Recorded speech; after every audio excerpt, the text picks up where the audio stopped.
বন্ধুরা আজকে আমি অনেক খুশি কারণ আজকে আমি পেয়ে গেলাম আমার স্বপ্নের প্লে বাটন। আপনাদের সাপোর্ট আর ভালোবাসার জন্য আজকে আমি পেয়ে গেলাম আমার স্বপ্নের প্লে বাটন। সকালবেলা আমার ফোনে একটা কল আসলো ইউপিএস কোম্পানি থেকে। তারা আমাকে কলে বলেছিল আমার নাকি সিলভার প্লে বাটন এসেছে।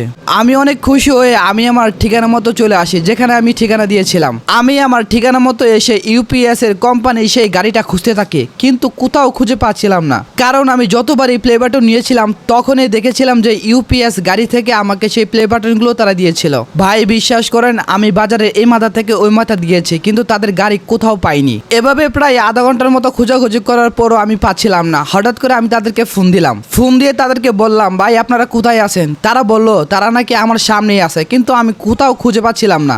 কিছুক্ষণ পর হঠাৎ করে আমি দেখতে পাই একটি লোক দৌড়ে আমার কাছে এসে বলল, ভাই এই যে আপনার প্লে বাটন। আমি দুঃখিত, আমি ওই ভিডিওটা আপনাদেরকে দেখাতে পারলাম না, কারণ আমি একা ছিলাম।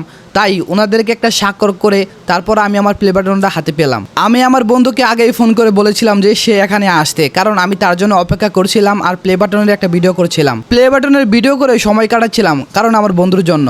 অবশেষে আমার বন্ধু চলে আসলো। আজকে আমি তার মাধ্যমে এই প্লে বাটনটা ওপেন করব। তার আগে কখনো সে প্লে বাটন ছুঁয়েও দেখেনি। আমি তাকে বলে রেখেছিলাম যখন প্লে বাটন আসে আমি তোকে ফোন করে নিয়ে আসবো, কিন্তু সে একটা কাজের পারপাসে সে আসতে পারেনি, তাই আমি একাই চলে আসলাম। আমি প্লে বাটন হাতে পাওয়ার পর আমি তাকে আবার ফোন দেই। সে বললো যে তুই দাঁড়া, আমার 5 মিনিট সময় লাগবে। তারপর আমি সেখানে দাঁড়ালাম। তারপর সে সাইকেল দিয়ে আমার কাছে আসলো। সে আমার প্লে বাটন থেকে খুবই খুশি হয়, আর এটা সে খোলার জন্য খুবই এক্সাইটেড ছিল।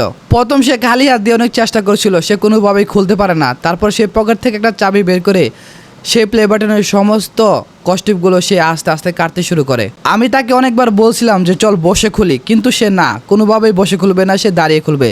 সে এরকমভাবে খুলতেছিল মনে হয় যে সে প্যাকেটটা ছিঁড়ে ফেলবে। আমি তাকে বারে বারে বলছিলাম, ভাই প্যাকেটটা ছিঁড়িস না, যেভাবে হোক তুই খোল। অবশেষে অনেক কষ্টের পর সে খুলতে সক্ষম হয়েছে। এখন সে এক এক করে ভিতরে সমস্ত কিছু জিনিস দেখছে। এটা দেখে সে খুবই খুশি।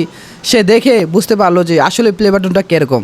সে এর আগে কখনো দেখেনি, তাই সে খুবই খুশি হয়। সে আমাকে জানতে চাইলো এটার ভিতরে এত সমস্ত কি কি রয়েছে। তারপর আমি তাকে সমস্ত কিছু এক এক করে বুঝিয়ে দেই। সে প্লে বাটনের সমস্ত কিছুই খুব মনোযোগ দিয়ে দেখলো। আমি তার মুখের দিকে তাকে কিছু একটা বুঝতে পারলাম।